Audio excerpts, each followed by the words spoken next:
Assalamualaikum warahmatullahi wabarakatuh. Alhamdulillah wa syukrulillah. Assalawatu wassalamu ala rasulillah Muhammad ibni Abdillah wa ala alihi wa sahbihi wa mawala wa la hawla wa la quwwata illa billah wa ba'du. Teman-teman yang insyaallah dimuliakan oleh Allah yang tergabung dalam kajian Majelis Taklim Barokah, sehat semuanya? Alhamdulillah. Dan kita harus selalu bahagia dalam setiap harinya, sekalipun ujian silih berganti menimpa kita, tapi tetap harus bahagia. Kata seorang ulama, perkataan Imam Ibnu Qayyim dia mengatakan bahwa tanda bahagia itu ada 3. Tanda bahagia itu ada 3. 1, bersyukur setiap mendapatkan kenikmatan. Jadi tanda yang pertama ini, kenikmatan itu gak mesti berupa uang ya, gak mesti berupa barang ya, juga gak mesti berupa orang. Jadi ternyata jam 3 dini hari sudah bisa melek, itu nikmat, harus disyukuri. Kemarin apa lusa ya, saya juga alhamdulillah sekitar tengah 3 itu gampang banget bangun. Biasanya agak berat gitu ya karena capek mungkin ya. Tengah 3 itu ya Allah enak banget bangunnya. Anakku ngompol, jadi ada kayak aliran-aliran hangat gitu ya. Biasanya mau bangun jam 3 itu beratnya luar biasa. Kok ini kok anget gitu loh ya, gampang banget gitu. Terus ternyata anakku ngompol. Jangan fokus ke ngomongnya, tapi fokus ke bisa bangun malamnya itu. Jadi bisa bangun malam, bisa melek. Oke. Bismillah.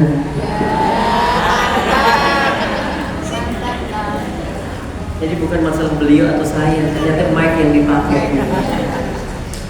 Oke, jadi yang pertama yaitu menjadi seorang hamba kalau pengen bahagia harus bersyukur setiap mendapatkan kenikmatan dari Allah. Punya teman-teman seperti ini, bersyukur loh teman-teman. Banyak loh tetangga-tetangga itu bilang apa? Kancaku toksit apa loh? Racun gitu loh katanya. Saya punya teman racun. Aku udah curhat baik-baik ke dia, ternyata dia bongkar semua rahasiaku. Kalau ini kan, masya Allah, teman-teman ini baik-baik, insya Allah. Jadi kenikmatan disyukuri, ya. Izin mau pengajian suaminya, ya nggak apa-apa. Nanti isah-isahan aku yang ngurusin. Yang penting kamu berangkat pengajian, masya Allah. Gitu. Mas, aku mau pengajian tapi ini belum dijemur. Udah, sebelum saya kerja nanti tak urusan ini dan udah. Masya Allah loh punya suami kayak gitu loh jamaah. Banyak yang ketika istrinya ngaji itu langsung dibawa tuh ngaji meneh, ngaji mulai mau pengen madu aku kayak gitu. Tuh jamaah.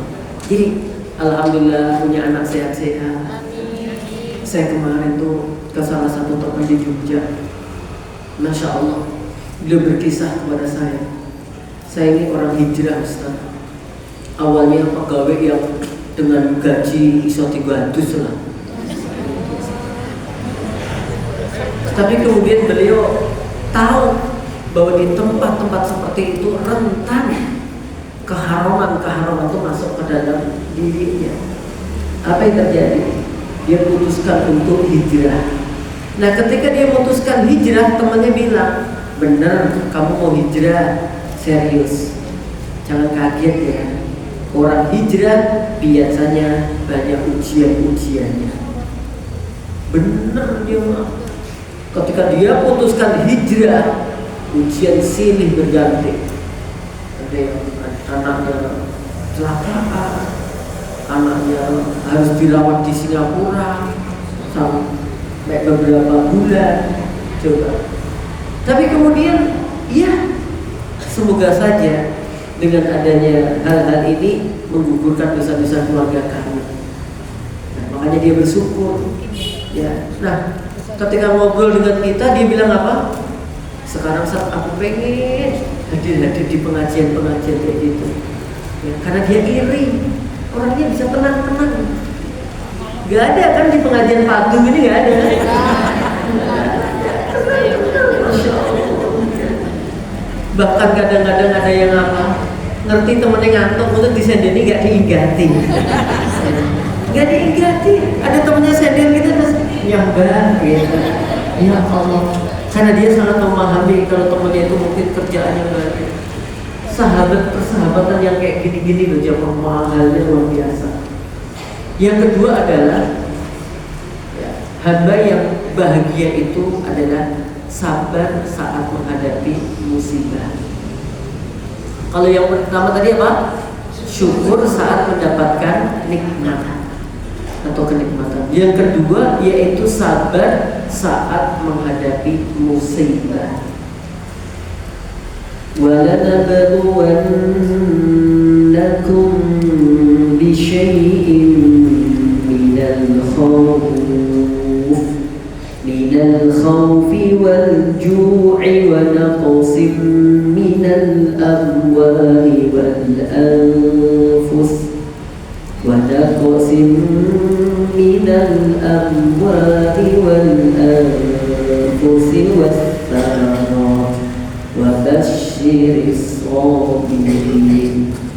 Al-Baqarah 155. Jadi sungguh Allah bakal memberikan ujian kepada kalian orang-orang yang beriman itu. Ya, adanya rasa takut, ya kan? Kemudian rasa lapar, ya, kemudian kekurangan harta, jiwa, dan buah-buahan. Itu pasti menghampiri kita semua. Ada yang khauf, itu dipahami adanya musuh yang selalu mengintimidasi orang-orang yang benci dengan ajaran yang kita yakini gitu. Itu artinya bisa kemiskinan, kelaparan, tapi juga ternyata sebagian ulama mengatakan diuji dengan puasa gitu, ya kan? Wa qasim minal amwal, ada yang dipahami bahwa qasim minal amwal itu nggak punya harta, fakir, miskin, tapi sebagian ulama memaknai kamu bakal diuji untuk sedekah atau zakat gitu. Ujian itu orang tuh kalau bukan karena Allah Ta'ala untuk sedekah, untuk infak, untuk zakat berat. Iya enggak? Nyari uang kan ya Allah. Saya lihat ibu-ibu tuh ada yang montel jualan pepaya, jualan nasi goreng, apa karak itu? Nasi goreng kan itu? Karak, nasi goreng itu. Ada yang Masya Allah. Ya saya lihat ya ada yang digendong, nah, sampai kuat gitu. Ada yang dipikul, macam-macam, keluar jam 2. Tapi dia jangan dikira kalau dia nggak saudara sesuai dengan kemampuannya.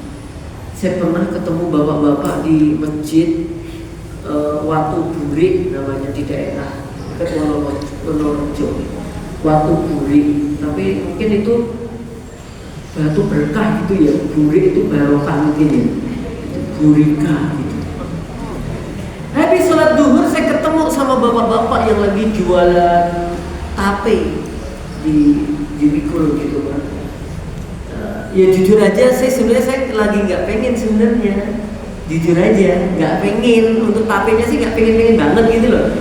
Tapi kalau melihat beliau sholat terus pertamanya ikut kan, habis itu terus istirahat gitu, terus kok aku jadi iba pengen gitu ya, sepi itu saya beli, ya Allah 10.000 itu udah berubah ternyata. Iya, saya bilang Pak mau beli bulannya berapa gitu kan? Dia bilang terserah Mas, saya mau beli berapa gitu kan? Aku beli 10.000 itu ya Allah pakai jam gitu. Terus dia pakai apa itu sendok garpu itu ditutuli ditutuli apa gitu.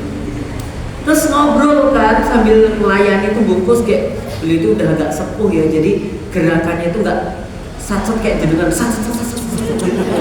Jadi jika satu tuh lama banget gitu. Lama banget gitu kan. Akhirnya saya ngobrol-ngobrol, baik dari mana? Dari Boyolali Mas gitu. Oh Masya Allah. Lah anak-anaknya gimana Mbak gitu. Alhamdulillah anak-anak saya udah pada gede gitu. Masih semangat ya Mbak gitu. Iya Mas, pengen buat haji. Masya Allah. Udah daftar gitu. Sudah, ya nanti buat nanti kalau dipanggil sewaktu-waktu hasil dari tampilnya. Oh ya Allah, nanti kalau diremet-remet kayak Masya Allah berjamaah ya. Jadi, tapi beliau juga ngobrol-ngobrol gitu ya cara saya supaya bisa itu kadang-kadang ya tak sisihkan Mas, mungkin bantu-bantu tampil hasilnya seberapa, tapi masih apa menyisihkan yang memang diberikan ke orang itu dia kasihkan gitu. Nah kembali lagi teman-teman, jadi kadang-kadang kenapa sih kita ini nggak bahagia? Karena kalau ada nikmat kita nggak syukur, kalau ada musibah kita langsung membenci takdirnya Allah, membenci. Padahal takdir-takdir itu kan sebenarnya ya udah satu dikondisikan oleh Allah. Walaupun menurut kita itu jelek, tentu itu menurut Allah yang terbaik. Gitu aja. Dan saya tuh sering banget gitu dapat kayak gitu. Kayak hari apa ya saya itu hari Senin ya pas kita memang puasa gitu ya. Jadi kita sholat di Kalitan. Lah di Kalitan itu, tahu masjid Kalitan? Ya Allah, kudarlah habis taklim di beberapa tempat, laparnya luar biasa. Terus lihat depan Kalitan itu pojok kiri ada tengkleng. Wah itu Masya Allah, wis kemecer gitu loh. Gitu. Jadi ada tengkleng, tahu nggak? Bawah wetringin tuh loh. Itu ada tengkleng itu. Walaupun sampai sekarang aku belum beli, tapi kalau pas pakai kaos kaki sepatu itu mah jeruk gitu. Ya Allah gitu. Apalagi pas keluar, pas ngedoli kayak kue tok, wis gini. Gitu ya mah. Habis itu apa yang terjadi? Yang biasa damping saya, Ustaz kayaknya kalau di sini kurang pas deh gitu. Nanti kelihatan. Apa kita bungkus di bawah mobil ya? Gitu. Gak usah. Udah Bismillah. Ya. Sabar sih nulis sedih. Akhirnya tapi karena memang sudah dalam pikiran saya tengkleng sate. Sabar gitu. Keluar dari situ kata teman saya, terus di mana Ustaz? Anu aja. Kita karena mau ngisi pengajian di Karanganyar, ada flyover Karanganyar, sebelumnya kiri jalan itu ada sate lumayan, tempatnya bersih, bagus, cakep. Oke, kita ke sana. Tutup? Enggak. Buka kok tutup. Nah, cuman waktu itu emang agak sepi, biasanya cukup ramai, ada 2 orang maem, laki-laki aku maem berdua gitu kan sama teman keset, ya karena tadi pengennya tengkleng tapi lihat sate jadi pengen sate. Tapi sate plus beberapa tambahan. Maaf gitu. Kita ngobrol gitu kan. Udah selesai. Lagi nyantai gitu. Saya dipanggil sama tukang yang jualan tuh. Ustaz, apa? Mohon maaf ya jangan tersinggung, kenapa? Maafnya Ustaz semua udah dibayarin. Siapa yang bayar? Itu orang yang di depan itu tadi. Ya Allah, siapa lagi gitu kan? Aku emang agak bukan sengaja, apa kayak ngerasa kayak dilirik gitu. Dilirik itu kan terasa kan? Jadi lirikan mata itu kan. Jadi dia kayak gitu. Jadi kayak dilirik gitu loh ya. Jadi kan siapa sih gitu. Tapi kan karena memang nggak kenal, ya kita nggak nyamperin juga. Tapi kita terasa dilirik itu mah gitu. Habis itu karena si itu satu orangnya masih di mobil gitu.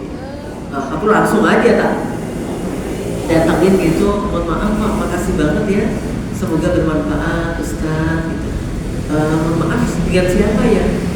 Nah, dia kenalin namanya. Pernah ketemu saya? Belum pernah Ustaz. Ya Ustaz ngajar di mana? Tadi saya di pesantren. Ya Allah, doain aku Ustaz ya, punya ilmu bermanfaat gitu. Enggak, Bapak udah ketemu sini? Belum Ustaz. Kok Bapak bayarin saya? Nggak tahu, tiba-tiba pengen bayarin Ustaz ya. Oh maksudnya itu wajahnya mesake ya. Jadi apa mesake banget gitu. Apa kelihatan anak yatim tuh gimana? Mungkin dikira mesake, mungkin kayaknya ketok luwe banget gitu ya. Atau melihatnya maaf itu gitu ya. Itu ya, Masya Allah ya, dari menahan sedikit sabar aja diganti dengan yang lebih baik. Akhirnya kenal-kenalan. Ya, Masya Allah. Jadi belum pernah ketemu, ya baru itu. Tak lihat mobilnya juga bannya itu kena lantai kok, maksudnya itu bukan malaikat gitu loh. Kalau mungkin bannya ngambang kan mungkin malaikat. Itu. Nah ternyata teman-teman, ujian-ujian yang menimpa kita itu kalau sebenarnya kita mau melihat ke yang lebih dahsyat lagi, ternyata banyak orang-orang tuh yang ujiannya lebih ngeri daripada ujian kita. Ya kan? Paham nggak maksud saya? Jadi mereka tuh banyak sekali ujiannya. Ya, kata Nabi, kamu pasti bakal diuji 3 hal kan? Satu diuji tentang keluarga, yang kedua diuji terkait dengan harta, dan yang ketiga pasti juga akan diuji tentang tetangga. Itu ujian kita itu. Ya, diuji keluarga, diuji harta, diuji tetangga. Kemarin ada jamaah itu tak baca statusnya nggak enak banget gitu. Suamiku adalah ujianku. Itu kenapa kamu tulis kayak begitu gitu? Lagian Ustaz, suami saya itu gini-gini banget.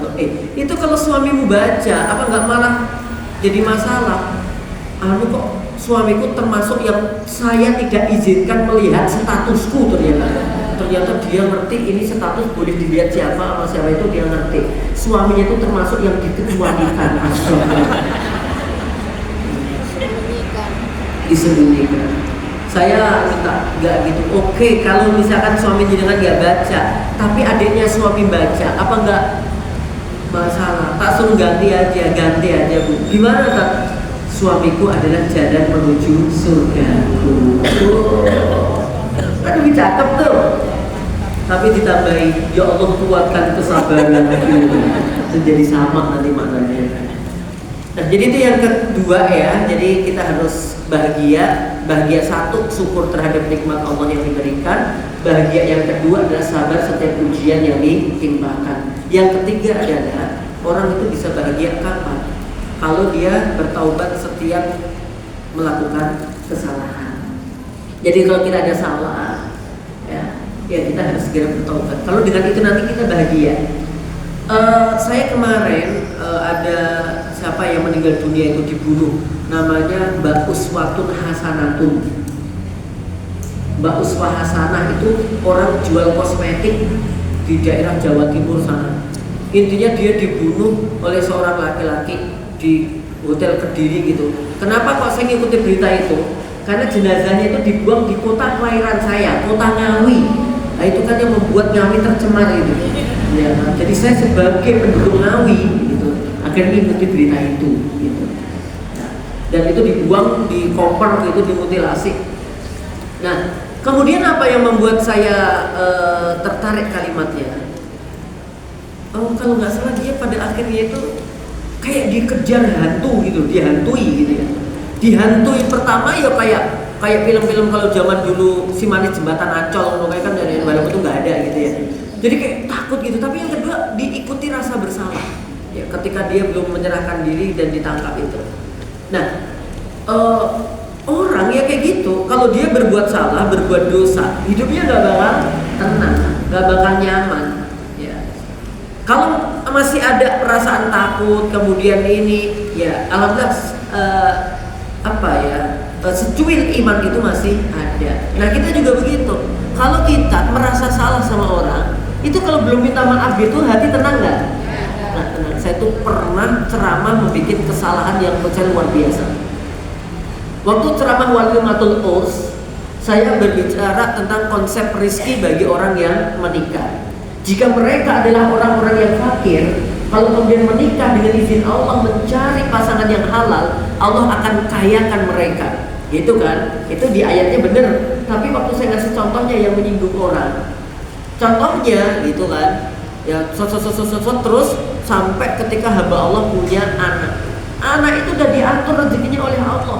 Anaknya berapapun gak usah khawatir, Allah yang ngatur rezeki. Saya udah bilang gitu. Lah tapi nggak tahu kenapa saya sampai mengarah, sampai mengucapkan gini. Jika mohon maaf bapak ibu hadir jagung bawa anak 5, semuanya dapat snack, saya bilang gitu. Qadarullah ada ibu-ibu yang bawa anak 5. Ya Allah, terus waktu habis ceramah, tapi saya masih di lokasi di WA dan dia kenal saya. Ustaz jujur, saya memang bawa anak 5, tapi jujur saya itu diundang untuk ikut pengajian ini karena yang ngisi Ustaz. Jadi saya nggak nyari snack Ustaz. Ya Allah, langsung jelek itu jemaah, langsung tak warani. Tapi tak telepon dulu gitu. Bu, mohon maaf, ceramah saya itu bukan ke situ. Sebenarnya aku juga nggak tahu, yang jelas juga sebawa anak 5. Ya kan saya di dalam, jangan di luar, jadi aku nggak ngerti gitu loh. Yang kedua itu hanya pengen menyampaikan bahwa tiap hamba Allah itu sudah ada rizkinya masing-masing gitu. Jadi mohon maaf kalau pas banget gitu. Bener Bu, dimaafkan nggak Bu? Aku justru nggak tenang loh Bu sekarang gitu. Iya Ustaz saya maafkan, itu baru selesai. Nah, tapi saya mohon maaf Ustaz, kayaknya nggak aku maafkan deh gitu. Bakal berat banget gitu jemaah. Tapi habis dimaafkan ya Allah saya lagi enak gitu. Kayak gitu jemaah.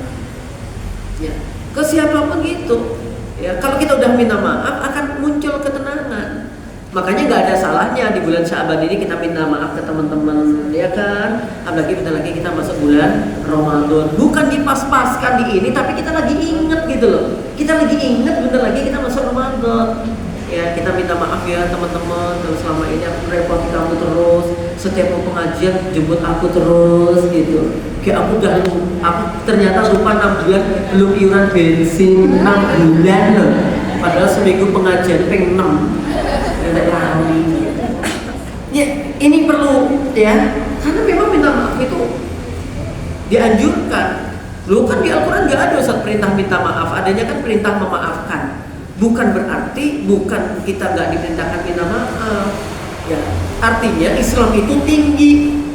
Ya, sebelum orang minta maaf kita sudah memaafkan begitu. Tapi bagi kita orang-orang yang melakukan kesalahan, tentu yang terbaik bagi kita adalah minta maaf. Ada hadisnya itu, jika seseorang mendolimi seseorang yang lain, maka hendaknya dia minta halal ya kepada siapa yang dizolimi. Minta halal itu ya minta maaf. Kalau dia bawa barangnya teman jadi kembaliin. Kalau dia menjatuhkan nama baiknya jadi perbaiki. Itu namanya minta maaf ya, jadi orang bahagia jika dia bertaubat setiap melakukan kesalahan.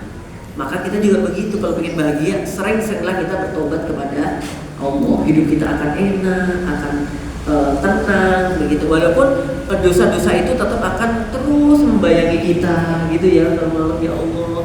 Ya, kalau ulama misalkan siapa?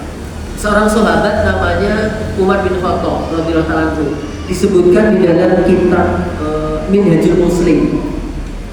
Beliau Umar bin Khattab ini di bab al-adabu ma'an nafsi ya, adab seorang hamba terhadap dirinya, ada namanya bab muhasabah. Kalau malam Umar bin Khattab itu apa yang dia lakukan? Begini. Kalau malam beliau ambil tongkat ya, terus dipukulkan ke kakinya, gitu, tak, gitu. Gitu. Mada amiltil yauma, apa yang telah kamu kerjakan hari ini? Umar pakai tongkatnya nutupi sikilnya. Tak, ya, wae mau apa wae. Nek awake dhewe kudune nutupi iki. Sing mbok gibah hari ini wong pira? 13. Itu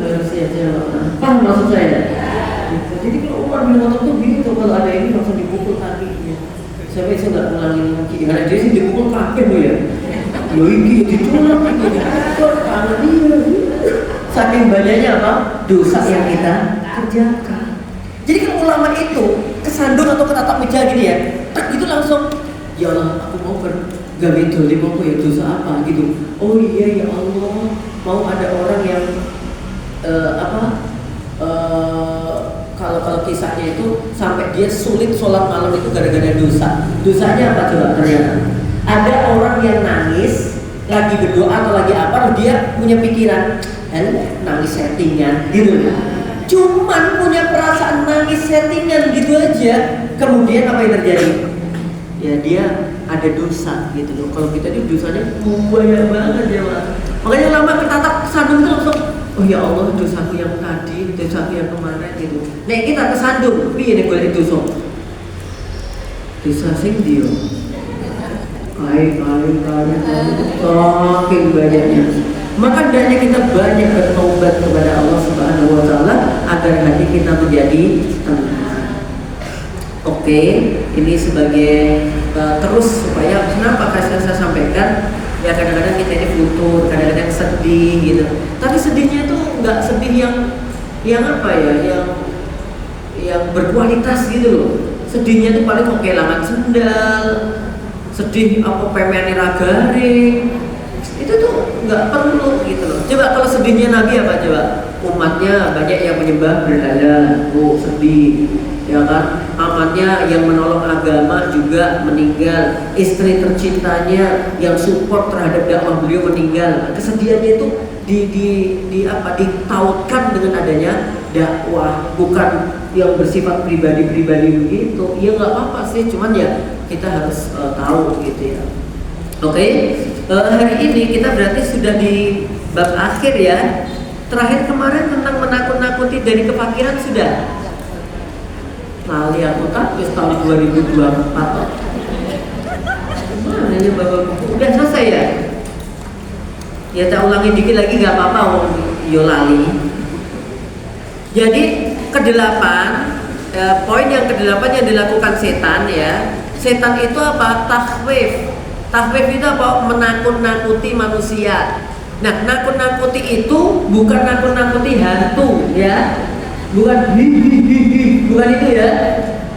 Ya bukan anclung-anclung, ada gudul ringis, ada suster ngesot, ada kuntil bapak. Jadi bukan kayak gitu-gitu. Saya sampai sekarang dari umur 7 tahun sampai sekarang aku inget lah ya, itu nggak pernah ketemu sing jenenge hantu-hantu tuh nggak pernah saya. Ya mau ireng-ireng mau ngerti lah ya, tapi nggak tahu itu apa. Putih-putih yo ngerti apa mukenan mbahku dijemur. Jadi kalau terus angklung, ada nggak pernah ketemu pocong angklung gitu? Paling aja di TV loh.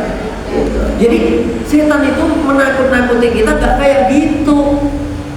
Menakut-nakutnya itu apa sih? Nakut-nakuti setan itu nakut-nakuti berupa tentang akidah. Ya kalau kamu nggak ikut melakukan kesyirikan, ya kamu nggak ikut memuja-muja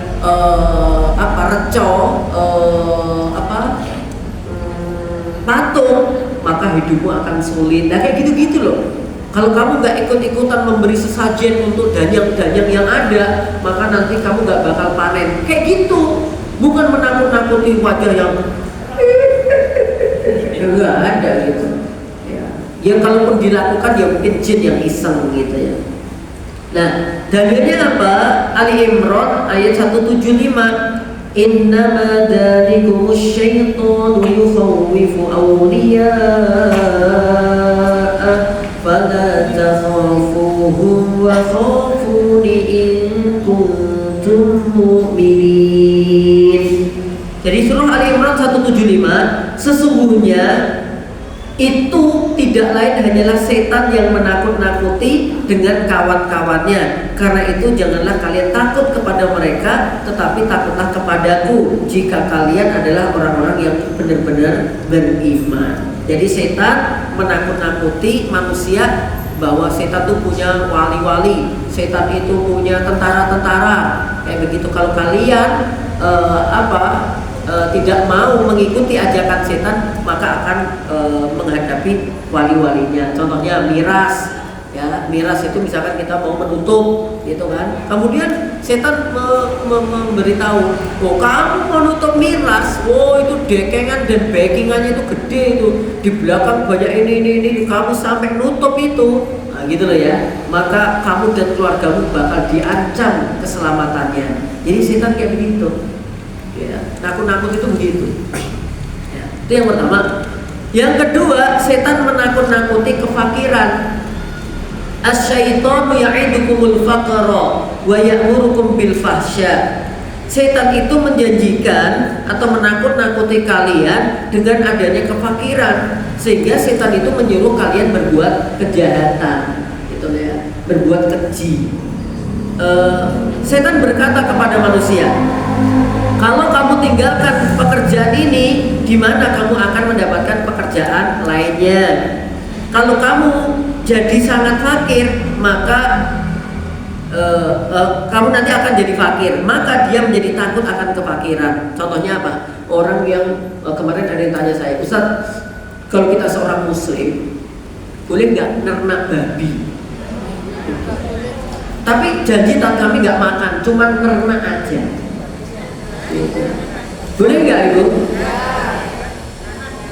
Aku nggak nernak Kak Ustaz, cuma ngeter-ngeter ketok. Boleh nggak? Aku orang ngeter ketok, Ustaz cuma menghubung ke wae. Nek arep golek babi ning kono lho. Boleh nggak kayak gitu? Wala ta'awanu 'alal itsmi wal udwan. Dan janganlah kalian saling tolong-menolong dalam urusan dosa dan permusuhan. Jadi gak boleh kita kerjasama dalam urusan-urusan yang seperti itu. Kan gak makan Ustaz. Iya, tapi berarti kalau seorang hamba nernak walaupun gak makan, berarti dia ikut mensuplai, ya kan? Makman atau sesuatu yang berkaitan dengan babi loh. Babi kan ciptaan Allah Ustaz. Iya. Tapi bukan berarti setiap ciptaan yang bermanfaat itu harus dimakan. Lah berarti manfaatnya babi apa Ustaz? Ya buat perumpamaan diantaranya, janganlah kalian menjadi manusia seperti babi. Apalagi ada babi ngepet. Nah, jamaahnya berbahagia. Dan itu bagian daripada ujian manusia. Jadi ini dagingnya enak, jadi ini nggak tertarik aku. Ibu-ibu tertarik? Mending sate kereng. Sate kereng apa sih? Itu lezat. Ya. Saya tadi sarapannya sederhana, nasi pecel sama tempe dan suwiwi. Nah, ini saya beli di Mojosongo. Pagi-pagi udah enak makan bareng sama anak-anak. Suwiwi saya, ini biasa, sederhana gitu. Oke, nah ketika nih orang dia ternak babi, ya kan? Pas dia mau lepas bisnisnya itu, setan datang lembut banget. Serius, kamu pengen nggak bisnis babi lagi? Gitu. Dia berulang, iya, karena ini adalah bisnis yang haram. Oh, kalau begitu kamu siap toh jadi orang miskin. Itu dialognya tuh kayak gitu. Dia mikir, oh, terus setan datang lagi. Gini aja, kamu coba cari pekerjaan yang halal dulu. Nanti kalau udah dapat yang halal, kamu pindah, nggak usah yang babi. Nyari yang halal nggak dapat. Akhirnya dia dapat yang halal. Pas dapat yang halal, oke, sekarang kamu coba ya yang halal dulu, babi jangan dilepaskan dulu. Kalau dia bisnis yang halal, sehari dapat 50.000. Waktu bisnis babi sehari 500.000. Setan datang lagi, ayo Andy, kebenek saiki untuk saya ketemu apa iso sedekah. Lah kowe lho walaupun bisnismu haram babi, tapi kan kamu bisa infak ke masjid, membantu fakir miskin. Ayo ye. Yo. Kayak gitu loh jemaah. Sampai akhirnya dibuat begitu. Pahalamu dengan sedekah sebagian dari bisnis babimu itu kalau digunakan untuk menutup dosa bisnis babimu itu murah. Jadi dosamu itu 50. Lah kamu infakmu itu dinilai 300. Berarti dosamu 50 dikurangi 300. Masih berapa? 250 plus kan? Berarti pahalamu akeh. Oh ngono ya setan. Nah, begitulah kemudian setan mengajak, ya, mengajak bagaimana manusia itu ditakut-takuti daripada kefakiran. Itu gelem dilamar itu, walaupun itu soleh gak diopo-opoi. Ya, tapi mending sing wae. Suamimu sing rapopo, saya penting kirimannya terus. Saya banyak mendapati teman-teman, harta tidaklah menjadi jaminan kebahagiaan. Saya itu ya Allah sering banget ada ibu-ibu itu datang, Ustaz rumah tangga aku hancur kacau. Dibilang masalah apa bu? Ya karena satu intinya jauh dari agama, jauh dari syariat. Saya tanya kalau masalah ekonomi, ya, rumah itu sampai semuanya hampir isinya mobil, showroom kan.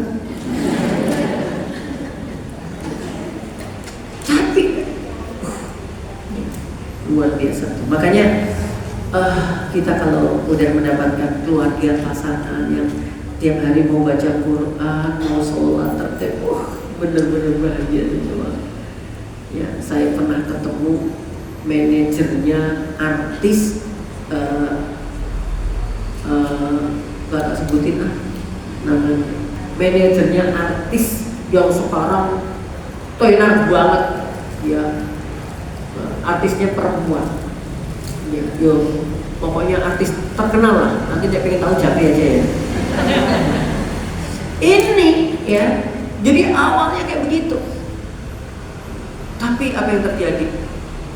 Dia jarang interaksi dengan ibunya, jarang ketemu dengan keluarganya, sampai kehidupannya itu gak jelas, gak ada kenikmatan. Uang jor-joran dari tim, dari produser, gak nyentel, gak nikmat. Dia putuskan untuk hijrah, ya, mengabdikan diri kepada Allah dengan berbagai kegiatan-kegiatan keislaman. Apa yang dia rasakan? Hatiku lebih tenang, lebih tentram. Orang tuaku selalu berkata baik kepadaku sebelumnya. Luar biasa. Oke jemaah. Nah untuk itu seorang muslim harus yakin bahwa rizki itu datangnya dari Allah. Gak mungkin yang ketika hamba Allah itu hijrah dari bisnis-bisnis haram kok kemudian dia ditinggalkan Allah. Innallaha la yudhi'u ajral mu'minin. Allah gak bakal menyia-nyiakan balasan untuk orang-orang yang beriman. Di sini disebutkan dalam surah At-Tolak ayat 2 sampai 3. Wa may yattaqillaha yaj'al lahu makhraja wa yarzuqhu min haitsu la yahtasib wa may yatawakkal 'ala Allahi fa huwa hasbuh innallaha balighu amri qad ja'alallahu likulli syai'in qadara. Barang siapa yang senantiasa bertakwa kepada Allah, Allah jadikan untuknya makhraja, jalan keluar. solusi dari berbagai masalah. Ada yang nyanggah, Ustaz, katanya la yukallifullahu nafsan illa wus'aha. Katanya tidaklah Allah itu memberikan beban kepada seorang hamba kecuali sesuai dengan kemampuannya. Kok itu ada, Ustaz? Orang diuji dengan suatu hal, kemudian dia bunuh diri. Kok ada, Ustaz? Orang diuji dengan suatu hal, dia tidur di bawah di rel kereta api, akhirnya terlindas dan sebagainya. Gimana tuh, Ustaz, konsepnya? Satu, Allah tidak pernah memerintahkan hambanya bermaksiat. Kadang-kadang dia sendiri yang nyebur maksiat, akhirnya mendapatkan kebingungan. Nah ini kan juga ujian, Ustaz. Oke, kalau sudah bilang habis maksiat, terus ini bagian daripada ujianmu, harusnya mencari solusinya ikut aturan syariat, bukan nyari solusinya yang nggak benar. Emang nek wis mati itu wis bar gitu tuh jamaah. Aku tuh kadang-kadang mikirnya kok konyol banget ya orang itu ya. Ada kan ini mbak-mbak sama mas-mas pengen nikah. Bapak ibunya masing-masing nggak merestui. Terus dia gandengan tangan diikat terus loncat ke laut. Ya tangannya diikat, ya terus loncat ke laut, meninggal kan? Ya meninggal, begitu tidak saja diketemukan nyangkut di di rawa-rawa, diangkat. Kemudian setelah itu dibuka, di kantongnya ada wasiat. Mamaku, papaku.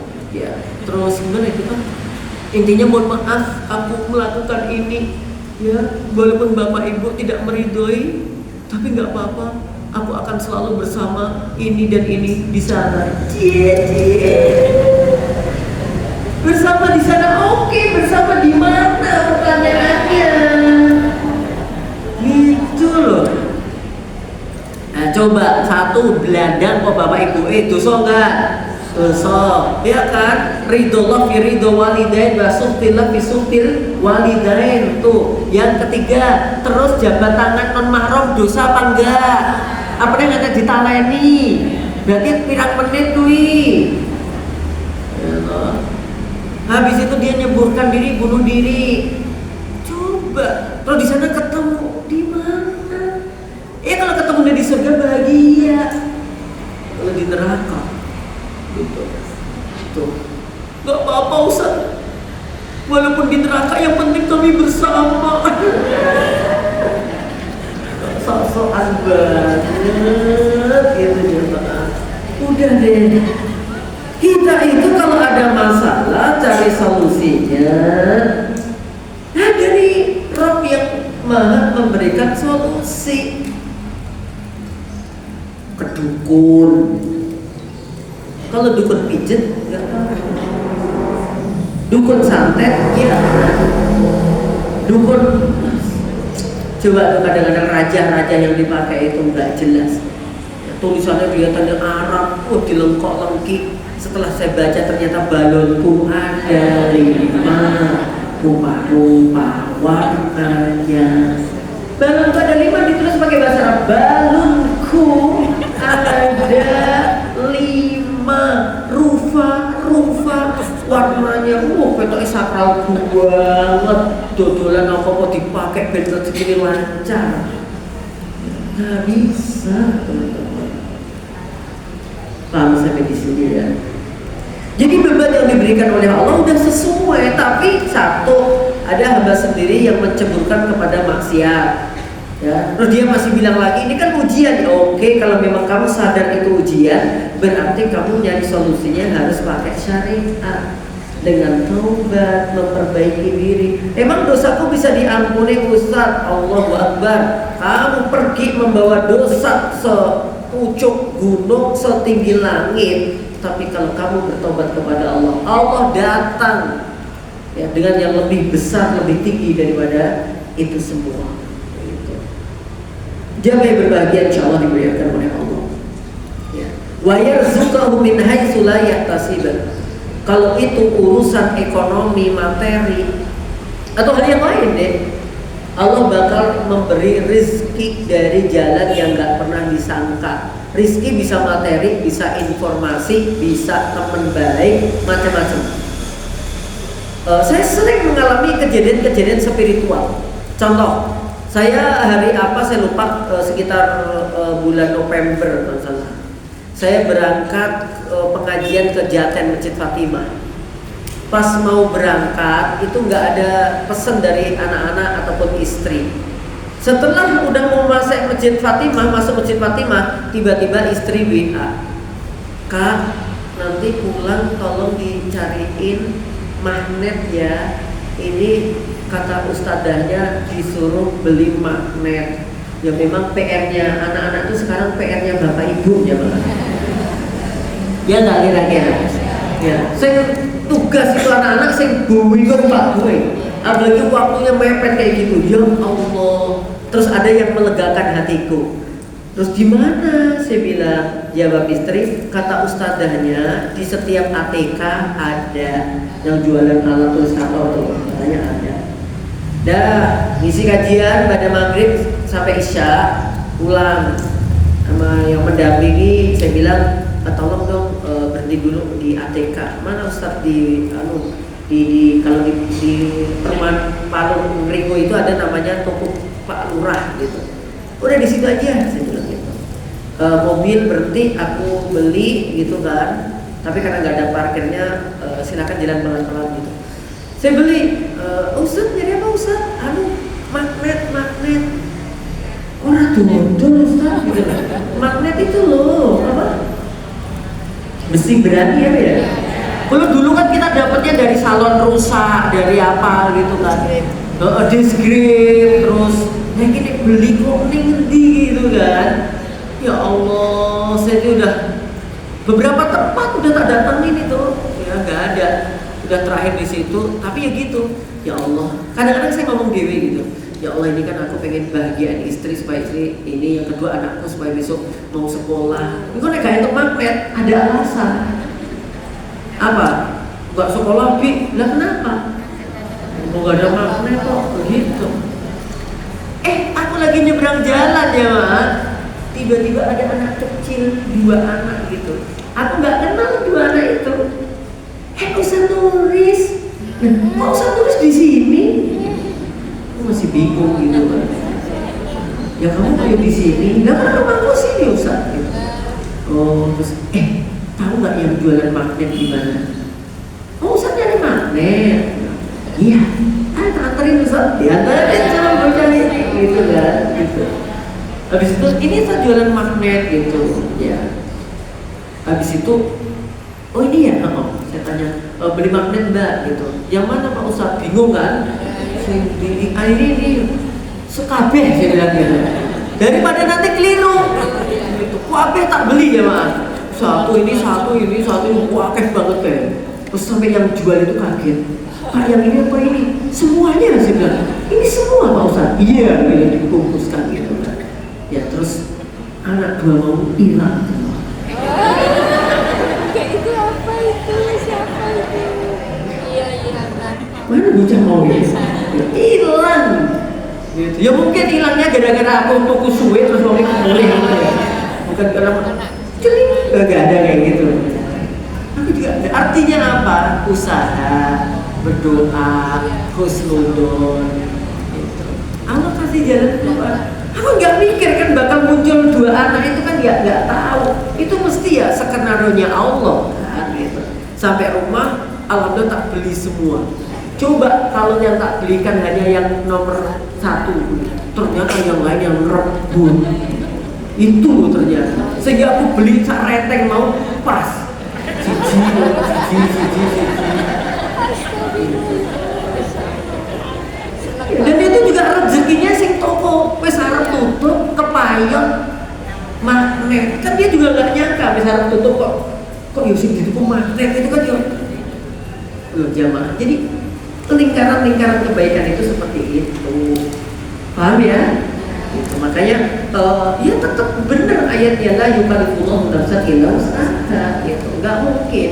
Kalau ada beban yang ada pada diri kita itu ya mesti Allah udah tahu, oh kemampuanmu tuh segini gitu ya. itu mampu gitu. Kamu tuh mampu, nggak mungkin kalau kita nggak mampu Allah kasih beban tuh nggak mungkin. Cuman kadang-kadang cara kita yang keliru untuk mencari solusi, ya, atau terlalu gegabah atau nggak sabar, ya, kok belum sembuh toh, ya. Saya itu gantian, alhamdulillah anakku yang satu cakrangan, tahu nggak? Nek bahasa kami ini pelentingan. Ya. Nek zaman dulu pelentingan kan rawleh adus loh, wih tambah parah, gitu. Ternyata kata dokter nggak apa-apa, pelentingan itu adus, ya karena nanti jatuhnya ini kalau nggak bebek. Alhamdulillah, ya. Saya tanya, dok ini nular nggak? Nular, gitu kan. Oh, berarti yo tidurnya dipisah, harus di ini. Lihat piye saya omah pisah ini. Tidurnya dipisah tapi kok dolanan bareng gitu. Ya Allah, alhamdulillah satu sembuh, gantian adik. Ya kayak gitu. Jadi asik banget ya kehidupan itu pokoknya. Itu loh jawaban. Jadi gak ada yang hidup kita tuh enak, terus gak mungkin gitu ya. Jadi intinya harus bersyukur pada Allah dan jangan kemudian takut dengan bisikan-bisikan setan yang begitu itu. Gitu. Oke. Jamaah berbahagia, insya Allah dimuliakan oleh Allah. Berarti untuk bab ini masih ada satu pertemuan lagi, kita selesaikan ini. Kita dapati para pemakan riba takut akan kefakiran, berkata, bagaimana aku hidup? Orang sudah pada kaya, aku nanti masih fakir dong. Nah gitu kan. Ketika dia mau berlepas diri dari ribawi, ya setan memberi masukan kepada dirinya. Kalau nanti kamu lepas dari riba, kamu jadi fakir loh. Teman-temanmu udah pada kaya, punya mobil, punya rumah, kamu masih ngelesok sendiri gitu. Kadang-kadang setan pun menghiasi kebatilan pada juru dakwah sehingga menghalalkan yang haram dengan alasan untuk kemaslahatan dakwah. Kamu perlu berdusta, gitu, membuat ayat dalil-dalil ya untuk membahagiakan jamaahnya padahal itu palsu. Itu juga nggak boleh. Setan menghiasi kebatilan sebagaimana kebenaran dengan hujah bahwa perkara ini diperlukan untuk kemaslahatan dakwah sehingga untuk saat ini nggak apa-apa pakai dana dari babi karena darurat. Padahal nggak darurat ukurannya kan jelas. Kadang-kadang kita dapati pula sebagian muslimin dan para juru dakwah saling menyerang satu sama yang lain untuk menyudutkan, ya intinya dia pengen yang dibilang paling baik. Itu juga ajakan-ajakan daripada setan. Teman-teman yang berbahagia, pertemuan yang akan datang jangan izin kalau Ramadan nanti masuk, ya. Kalau nggak dari setelahnya hal-hal yang melancarkan tugas setan dan bagaimana cara menanganinya. Jadi nanti solusinya apa itu akan dibahas di pertemuan yang akan datang. Jazakumullah khairan. Sebelum itu saya nitip informasi Bapak Ibu yang berbahagia. Bapak Ibu udah banyak atau sering mengenal Menara Al-Quran yang dulu bekas miliknya orang Nasrani yang alhamdulillah sudah dibeli, ya, dan menjadi Menara Al-Quran dengan program 2 tahun menghafal Quran full beasiswa, ya. Kalau yang satu ada tambahan, tapi kalau yang 2 tahun hanya bukan hanya ya, maksudnya fokus ke menghafalkan Al-Quran, ya, dan agama 2 tahun itu beasiswa total. Tapi kalau yang mengambil S1, ya, itu ada tambahan karena memang ada ijazah macamnya. Putra putri. Nah, dulu kita hanya putra saja. Lah qadarullah sekarang ada putri. Nah, putri kita ini lokasinya memang ya masih cukup kurang strategis karena mendadak kami nggak ada tempat, akhirnya kami minjem gedung SD yang nganggur di dekat Menara Al-Quran 1. Dengan izin Allah kita bisa membebaskan tanah, ya, di wilayah Plesungan, nggak jauh dari itu. Yang menjadi tantangan adalah ternyata dulu menara doa yang kita beli menjadi menara Quran, sekarang mereka membangun namanya Bukit Doa. Kalau dulu luasnya 3.200, sekarang mereka memiliki tanah seluas 25 hektar. 25 hektar akan dibangun mulai dari TK sampai perguruan tinggi gereja mereka. Nah, kami karena memang itu sudah dapat izin dan semuanya, ya tentu kami harus membentengi akidah warga sekitar. Nah, kami akhirnya dapat tanah wakaf untuk mendirikan yang putri. Insya Allah akan kita bangun, ya, walaupun juga masih penggalangan donatur. Nah, kalau longgar tanggal 15 Februari hari Sabtu, ya, 15 Februari hari Sabtu 2025 15 Februari kita adakan peletakan batu pertama dan mensiarkan bahwa orang Islam di situ banyak banget. Ya, saya targetkan bisa berkumpul 2000 jamaah. Walaupun tempatnya sempit banget, tapi saya pengen bahwa umat Islam itu bersatu, gitu. Ya, untuk membentengi akidah teman-teman di situ. Nah, peletakan batu pertama, insya Allah akan diisi 2 mubalek emas. Yang pertama bara Mas'ud, yang kedua emas Nur Islam.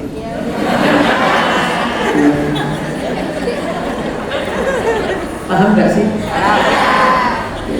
Jadi tablik akbar akan diisi 2 mubalek emas. Emas yang pertama adalah baro Mas'ud, ya, dari Palestina. Ya, dia nanti yang bagian nasyid sama baca Quran, dan mubalek yang kedua adalah emas Nur Islam. Kok juga kayaknya nggak terima banget ya? Ya Allah. Oke, doakan lancar ya. Bebas untuk umum, nggak pakai registrasi. Registrasinya ada di niat masing-masing. Itu aja. Aku berniat hadir, itu sudah registrasinya. Ya, kalau 15 Februari jam 8 sampai jam 11. Ya, di Plesungan. Nanti kalau udah masuk Plesungan Menara Quran sudah ada laskar-laskar kita yang berjaga. Ya, ini ada grupnya ini. Ini ada grupnya. Barokah deh. Nanti share yes. Gitu ya. Nah, jazakumullah khairan. Assalamualaikum warahmatullahi wabarakatuh.